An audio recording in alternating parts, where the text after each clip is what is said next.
জগৎগুরু হরিচাঁদ ঠাকুর এবং শান্তিমাতার চরণে আমি প্রণাম জানাই।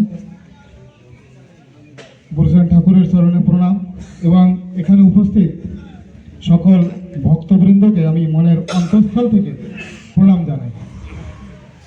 আমি আজকের এই সভায় উপস্থিত সম্মাননীয় সভাপতি মহাশয় যদি আমাকে অনুমতি প্রদান করেন তাহলে আমি দুটো কথা রাখতে চাই। আমি ছোট মানুষ, হয়তো আমার শব্দ ভুল থাকতে পারে, মার্জনা করবেন। এতক্ষণ যাবৎ যা কিছু শুনলাম এখানে, আমাদের যে রাজ্য কমিটি বিদ্যমান, সেই রাজ্য কমিটি মায়ের তত্ত্বাবধানে চলা কমিটি, তাই তো?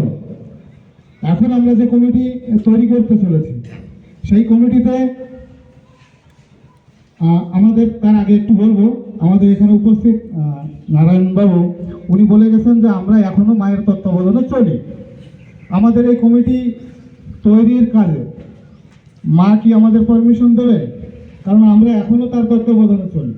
এবং আমাদের ইদানিং যে রাজ্য কমিটি আছে, তাতে যারা সদস্য আছেন তারা কি আমাদের অনুমতি দেবেন যে তোমরা কমিটি তৈরি করো? আমাদের কি তাদের অনুমতির প্রয়োজন আছে কি? এবং দ্বিতীয় কথা, আমরা আমাদের এই কমিটিতে একটু আগে আপনি বলে গেছেন যে তাদেরকে আমরা সল্লাগার হিসাবে রাখতে চাই। তারা তো মায়ের তত্ত্বাবধানে চলবে, তারা ব্যক্তিগতভাবে কি আমাদেরকে সল্লা দেবেন? আমার এগুলো প্রশ্ন, এগুলো ক্লিয়ার হওয়া দরকার। কারণ নতুন কমিটি আমরা তৈরি করতে চলেছি, আর আমাদের ইদানিং এখনো বিদ্যমান কমিটি আছে, তারা কিন্তু ওই তত্ত্বাবধানে চলে, তার বিরুদ্ধে আমরা করতে চলেছি। হ্যাঁ, তা আমার এই প্রশ্নগুলো আপনি একটু উত্তর দেবেন। আমার নাম সঞ্জিত সুকুমার সরকার। আমি হরিনগর স্কুলের হেডমাস্টার এবং সুন্দরনগর কেন্দ্রের বিদ্যমান কেন্দ্র প্রমুখ।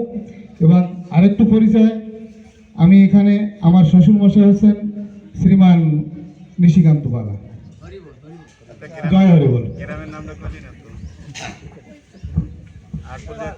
জয় হরি বল। সুন্দর প্রশ্ন। আমি তো প্রথমে বলেছিলাম যে এখানে যারা এসছেন উপস্থিত, যার মনে যে জিজ্ঞাসা আছে, কারণ 8-9 বছর বয়স থেকে এই মতুয়া ধর্মের মতুয়া মেলায় বিলং করি।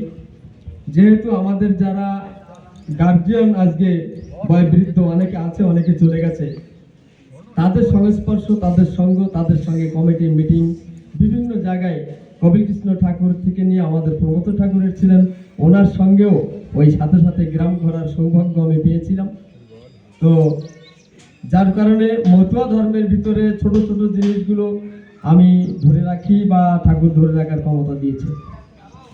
উনি জিজ্ঞাসা করেছে যে যারা মতুয়া ধর্মের রাজ্য কমিটি আছে তাদের লোক আমাদের সল্লাগার সমিতি হলে তারা সম্মতি দেবে কিনা, সেটা আমরা সকলে এখানে উপস্থিত তাদের কাছ থেকে জিজ্ঞাসা করেই সল্লাগার সমিতিতে রাখতে পারি।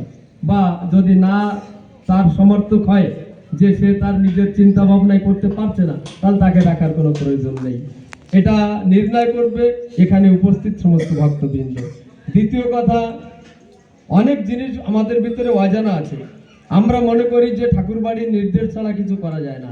না, ঠাকুর বাড়ির এমন কোনো অধিকার নেই যে একটা দলপতি তৈরি করে।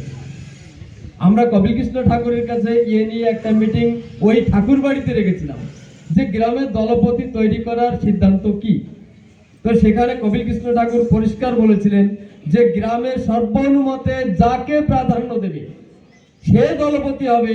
ঠাকুর বাড়ির কোনো অধিকার নেই কাউকে ব্যক্তিগতভাবে দলপতি তৈরি করে রেজিস্ট্রেশন করা। গ্রাম থেকে যতক্ষণ লিখিত অর্ডার না যাবে সিগনেচার সহ, ততক্ষণ ঠাকুর বাড়ি তাকে অ্যাকসেপ্ট করবে না দলপতি বলে।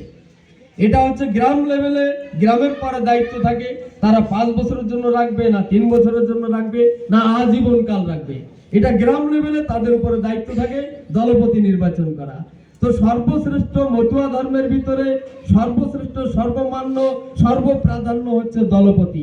দলপতিরা যদি দল পরিচালনা না করে, ভক্ত যদি তৈরি না হয়, ভক্ত সঙ্গ না হয়, তাহলে ঠাকুরের কোনো অস্তিত্ব থাকে না। তাই আগে ভক্ত, তাই ঠাকুরবাড়ির নির্দেশ অনুযায়ী বলেছেন।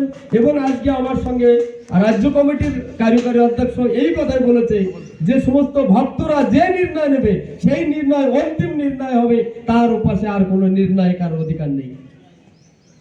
একমাত্র উপায় আছে আমাদের যারা দলপতি, যাদেরকে আমরা প্রাধান্য দিয়ে রেখেছি সর্বগ্রামের থেকে সর্বনুমতে, সেই দলপতিদের এতটা পাওয়ার যা ঠাকুর বাড়িরও কারো সেই পাওয়ারে পৌঁছায় না, এটা আমাদের জানা প্রয়োজন। তাহলে আমরা চেয়েছি কি যে দলপতিদের কাছ থেকে এবং বিশিষ্ট বিশিষ্ট ব্যক্তি বিজ্ঞ যারা এসেছেন তারা সমবেশীভাবে একটা সিদ্ধান্ত দিতে। তাহলে সেই সিদ্ধান্তকে রাজ্য কমিটি বা ঠাকুরবাড়ির কোনো অধিকার বর্তায় না, সেখানে দলপতিরা যা নির্দেশ নেবে সেটাই অন্তিম নির্ণয় হবে।